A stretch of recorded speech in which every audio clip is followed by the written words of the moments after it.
Range के साइक्लोनर team के अनवरत शोध साधना और तपस्या का सकारात्मक फल लगातार समाज को मिल रहा है। समाज की चादर से आपराधिकता के धब्बों को मिटाने के लिए जो धोबिया पछाड़ का दांव चला रही है साइक्लोनर टीम, उसके धमाकों की धमक गूंज के रूप में लगातार गूंज रही समाज में। और उसी की एक और कड़ी में ऑपरेशन नर नारायण चलाकर 50,000 के इनामी कुख्यात वांछित अपराधी बद्रीराम पुत्र गंगाराम को कल ओसिया इलाके से गिरफ्तार कर सकने में पुलिस को सफलता मिली है। सुरा, सुंदरी, शादी, संपत्ति, सत्ता, संघर्ष और सनक, इन 7 रंगों के सरगम का सरताज रहा है बद्रीराम। बहुत ही रोचक दिलचस्प कहानी रही है बद्रीराम की आपराधिक यात्रा, जीवन यात्रा बहुत ही दिलचस्प रही है। अब तक करीब 44 अपराध पुलिस के संज्ञान में आ चुके हैं, जो दर्ज हो चुके हैं बद्रीराम के द्वारा कारित किए हुए 44 अपराध। मेवाड़ और मारवाड़ के 6 जिलों में अपराध की गूंज मचा चुका बद्रीराम। चोरी, नकबजनी, वाहन चोरी, शराब तस्करी, पुलिस के साथ मारपीट, हत्या का प्रयास, मारपीट, वाहन चोरी, बलात्कार जैसे हर तरह के संगीन अपराधों में लिप्त रहा है कुख्यात अपराधी बद्रीराम। आज से 27 साल पहले अपनी आपराधिक यात्रा शुरू की बद्रीराम ने। जब 10वीं की पढ़ाई करने के बाद अपने ही आवारा भाइयों की संगत में आकर गुमराह हो गया और जल्दी पैसे कमाने की धुन, परिवार को समृद्ध करने की सनक जगी।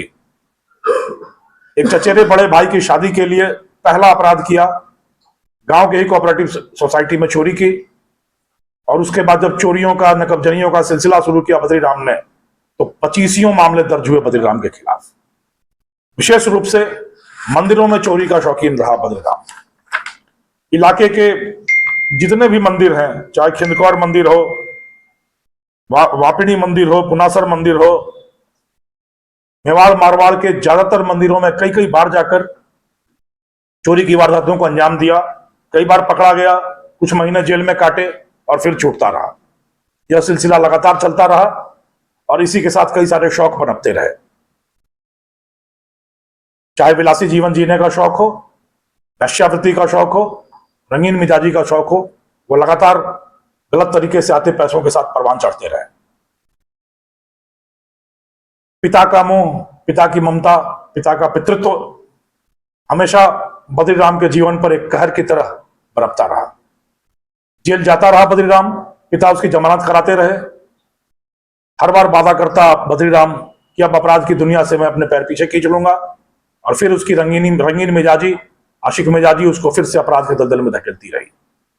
जब चोरी के छोटे मोटे पैसों से शौक नहीं पूरे होते रहे तो शराब तस्करी की दुनिया में कूद पड़ा बद्रीराम। हरियाणा से गुजरात तक शराब की तस्करी के धंधे में एक सूत्रधार बना और लंबे समय तक यह तस्करी का धंधा उसने चलाया। इसमें भी पकड़ा गया, जेल गया, और जेल जाकर मन इतना बढ़ा कि जेल की दीवारें तोड़कर भी जेल से फरार हुआ। जेल तोड़कर भागने के कुख्यात मामले में वांछित रहा बद्रीराम। बट इसी बीच उसके पिता की मौत हुई, और पिता की मौत के बाद जो उसके सर पर जमानत का साया था वो अचानक से विलीन हो गया। भाइयों ने मुंह मोड़ा तो ससुराल का पक्ष थामा बद्रीराम ने, और खनन के धंधे में, ससुराल पक्ष की मदद से खनन के धंधे में लग गया। खनन के धंधे के साथ ही लगातार खूब पैसे आने लगे। जब पैसे आए तो सत्ता सुख का मोह जागा, सत्ता लिप्सा जागी, और गांव के सरपंची के चुनाव में इसने अपनी मां को खड़ा किया। ज्यादा सफलता तो हाथ नहीं लगी, पर सत्ता का मोह बढ़ता गया, और उसी चक्कर में शुरू हुआ सत्ता संघर्ष का सिलसिला। दुश्मनियां बढ़ती गईं, और उन दुश्मनियों से ज्यादा आगे बढ़ती रही आशिक मिजाजी, रंगीन मिजाजी। महिला मित्रों का अंबार लगा दिया बद्रीराम ने, और लगातार रंगीन मिजाजी के किस्से बनाता रहा। इन्हीं किस्सों की जद में बलात्कार और पॉक्सो का एक मुकदमा दर्ज हुआ 23 में, और तब से फरारी काट रहा था बद्रीराम। विडंबना देखिए कि जो आदमी मंदिर में चोरियों का शौकीन था, मंदिर में जाकर अपराध करता था, अब वो उन्हीं मंदिरों में और मठों में जाकर साधना और शोध में लिप्त हो गया और शांति और सुकून की तलाश करने लगा।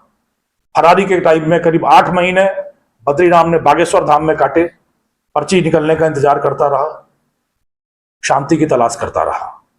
वृंदावन की मंदिरों में खूब खाक छानी, और अभी पिछले 1 महीने तक कुंभ में धुनी रमाकर बैठा रहा बद्रीराम। पर इस समय सारी साधना और तपस्या पर हमेशा बद्रीराम की विषय वासना भारी पड़ती रही, और हर 1-2 महीने में वो अपनी महिला मित्रों के चक्कर में जोधपुर के इलाके में आता रहा। साइक्लोना टीम महिला मित्रों के ऊपर निगाह रखकर लगातार कोशिश करती रही। करीब 2 दिन पहले फिर एक महिला मित्र से मिलने उटाम्बर इलाके में आया। जब भी महिला मित्र से मिलने आता था तो इसकी सनक यह होती थी कि खूब बढ़िया कपड़े, जूते, चश्मा और धुली धुलाई लग्जरी गाड़ी लेकर ही जाता था। तो जब उटाम्बर की महिला मित्र से मिलने गया तो उस समय इसने ओसियां इलाके के एक वर्कशॉप में अपनी गाड़ी अच्छे से धुलवाई और गया। वह महिला मित्र बीमार मिली तो दूसरी महिला मित्र के चक्कर में घूमने लगा। साइक्लोना टीम को यह आइडिया लग गया कि गांव की टूटी फूटी सड़कों पर घूमते हुए गाड़ी धूल धूसरित हो रही है, तो अगली महिला मित्र से मिलने के जाने के पहले ये जरूर फिर गाड़ी धुलवाने आएगा। और वहां हमने अपना जाल बुना और शिकार अपने आप जाल में आकर, आप देखेंगे वीडियो में कि बद्रीराम फिर अपनी गाड़ी की धुलाई के लिए, शानदार सफलता के लिए, समाज से अपराध और अपराधियों के सफाये के लिए उनका जो यह बीड़ा उठा रखा है, उसकी अहर्निश प्रयासों के लिए, उनकी लगन के लिए, उनकी निष्ठा के लिए उनका अभिनंदन करता हूं।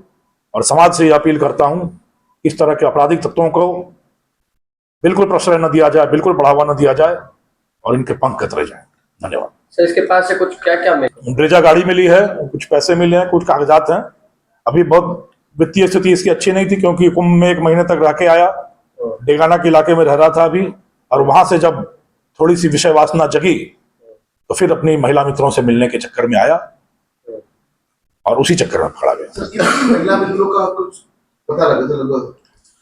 अब अगर उसकी गिनती उसके पास स्वयं ही नहीं है तो पुलिस कैसे गिनती दे पाएगी कि कितने महिला मित्र हैं इसकी। बट एक पूरी लड़ी है, एक पूरी श्रृंखला है महिला मित्रों की, जो जिनका दीवाना यह है और जो दीवानियां इनकी।